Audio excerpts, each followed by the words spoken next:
We're here for the monthly APTelecom Video Expert Series, joined by Eric Handa, the co-founder and CEO of APTelecom. Hey man, it's good to see you. Great to see you, Eric. Likewise. Good to see you. So we have a special edition of the monthly Video Expert Series, and we're going to do this a little differently now than normal. Instead of having a dedicated topic that we're going to talk about, we're going to use the opportunity now just to talk about openly about APTelecom now. Eric, what are we, almost 6 years at this point into it, and just the state of the business, how things are going, how the industry looks, and whatnot. And before we even get into it, I just want to say congratulations. As someone who's been along for the ride from day one, pretty much, it's been an amazing ride to see how far you've come and see where you are, and I look forward to catching up. Thanks, man. I really appreciate it. I mean, you know, yourself, North 6 has been invaluable.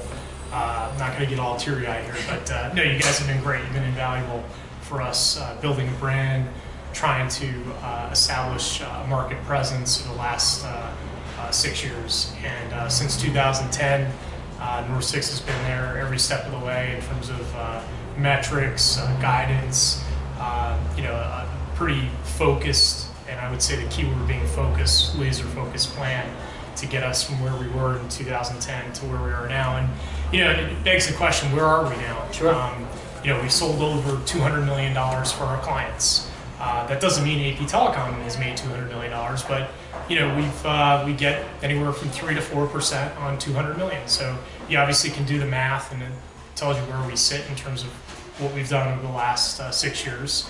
We're pretty low key and focused on what we do. We try to take care of our clients. Most importantly, that obviously is priority number one. And it's been tremendously rewarding in terms of what we do and trying to help our clients around the world. But not all days are peachy keen. You know, there's some days that are harder than others in terms of you know, the business. When we first started out, you know, we had very little cash flow. We had very little, except a lot of sweat equity and a lot of heart. And we've been able to you know, still be here. We've seen some folks work for companies that don't work there anymore, and it's amazing. They come to us looking for jobs now. That's going to be a good feeling. Yeah, you know, we still treat people with respect because you know, it's just the way we are. But things are good. You know, we're in it to make sure that we're responsible. Sure. I'd say one of the big things that we've taken a lot of satisfaction from is giving back. State of Subsea for us is our 501c charity. We've been able to give very specific donations to a lot of communities, a lot of children for technology, access to the internet, for tablets, particularly in Asia. That's something that we believe in very strongly. And you know, you can't do that unless you're making money. And so we've tried to give back a percentage of what we've made, about 10%. Sure. And we've made that as one of our 2020 vision goals, to continue to give back in the markets in which we operate. Hey Eric, just on that note, you know, we're sitting here middle of 2016, call it 6 years into this.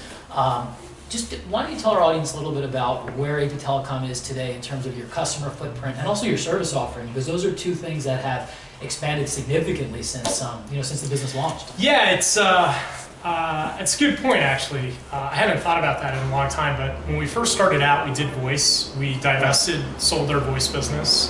That kind of helped us get started, but we don't do voice anymore from an APTelecom perspective. When we first started out in 2010, 2011, we did data arbitrage, simply buy low, sell high, take the spread, anonymity services. In Asia, it's called strawman services. So we did that. We exited out that business, but both voice and data arbitrage were at the time fairly important for us. They helped us get going. They provided margin and capital for the business. Now we're really focused in on consulting, strategic consulting, sales consulting. There's times where we help our clients manage their needs in terms of getting pre-sales. The way you would build the system is a combination of debt and equity. The equity is simply you write a check. The debt is secured through offtake agreements, through pre-sale agreements. So, you know, we're not all things to all people, but folks that need help in the subsea space, we can offer valuable help to help them incubate and start a project. Sure. Well, I'll tell you one thing that I can speak about firsthand is because we've been kindred spirits in this ride as entrepreneurs. There's been a lot of reasons to celebrate over the past 6 years. There's also been a lot of challenges and obstacles that you've had to overcome that I've been a part of. Maybe talk to our audience, especially those who are aspiring entrepreneurs, just about some of the challenges that you've had to overcome, and as you scale the business to where it is today. Yeah, so look, I think you've got to believe in what you do, and you have to have your goals, and we do. We have I have personal goals, and from a business perspective, we have quarterly goals. We have a 2020 document that we've put in place, which is a strategic vision for the business. We're executing on that. It's a testament to just working hard and every day kind of grinding it out. We've got clients in every continent in the world, and we have 16 customers globally as a business.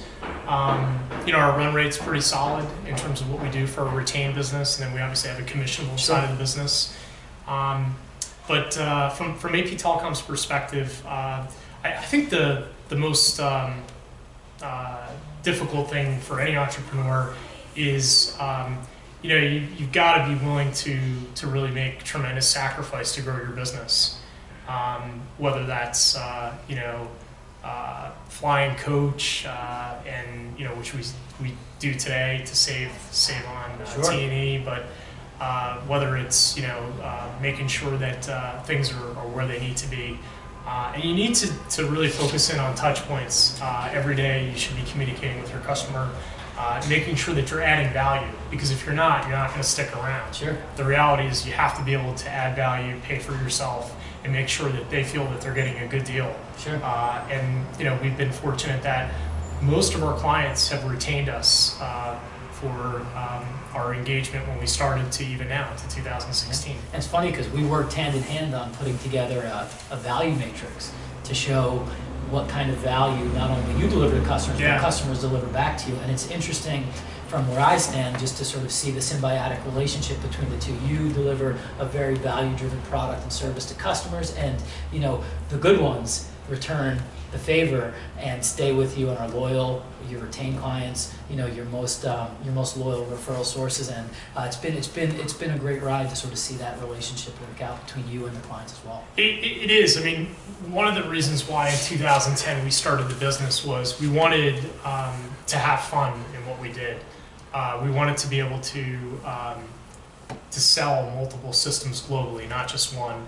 And we wanted to be able to solve what we felt was a problem in the subsea space, that not enough responsible routes were getting built.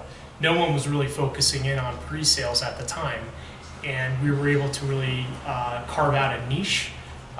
We're not a full-service sort of outfit. Yep. We're very specific. Yep, I guess some of the folks maybe globally may not appreciate this analogy, this example, but if you're from, say, the U.S. or Canada or South America, and you're a baseball fan, we like to say, like we're a closer, like Mariano or Rivera. Specialist. We would very much specialize, come in and do what we do, and we're strong at what we do. We're solid at what we do. We don't pretend to do all things and be all things to all people, because that's not what we're ever going to be, and I don't think we're going to add value that way. But for what we're doing and where we're at, it's financially it's been quite good. But it's more than that. It's about having autonomy as an entrepreneur, and there's value in seeing something that you've created grow in a responsible way. Yeah. So from our perspective, myself and Sean Bergen, fellow co-founder, we're very grateful for a lot of the people that have helped us along the way. Our advisory board, yourself, folks like John Hibbard, folks like Mike Rieger. We've been able to really to grow the business responsibly. And 5-6 years ago, we were pretty rough and ragged bunch of sales guys. And I'm not saying we're seasoned executives, but we do have enough wins under our belt that the reality is we're still here, we're making money.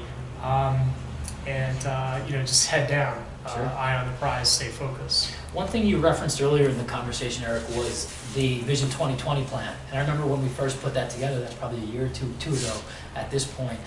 So here we are, midway through 2016, almost at the halfway point probably of when the 2020 plan was implemented, maybe a little bit less than that.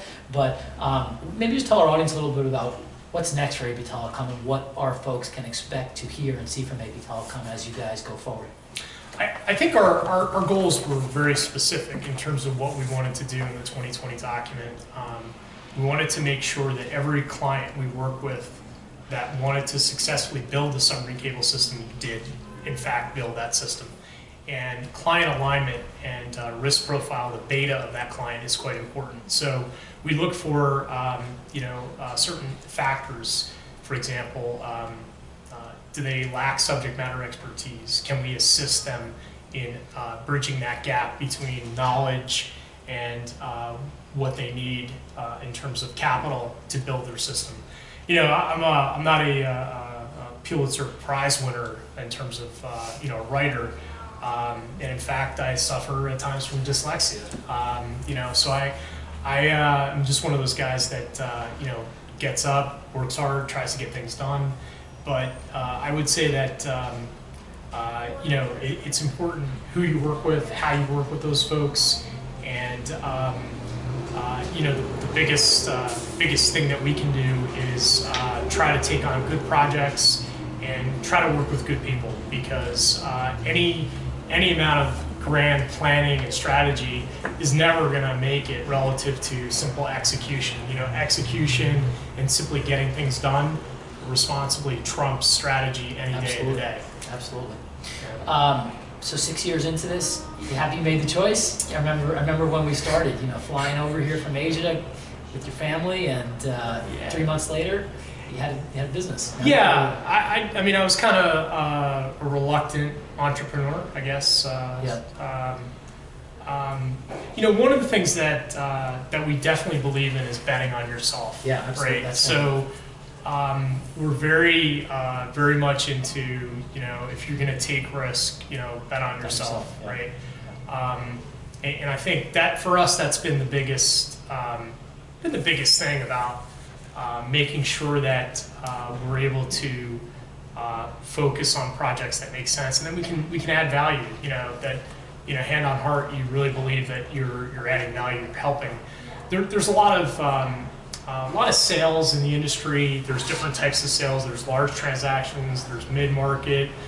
There's pre-sales. Sure. There's post-sales, and we care. And I don't want to speak on behalf of Sean, but my fellow co-founder at APTelecom, but we genuinely care about the health of the industry. Absolutely. I'm 41 years old, and I plan on staying in the industry for the next 15, 20 years, 25 years. So the health of the industry is quite important to us. And one of the things that we feel good about is that when a client invests $30 million in a system and they've recovered their capital before the system's gone in the water, that to us, that's a sign of a couple things. One, the model of APTelecom works. You can pre-sell to reduce your exposure. You can help your clients responsibly. You can add value. And that the industry is not afflicted with what happened in 99, 2000, 2001.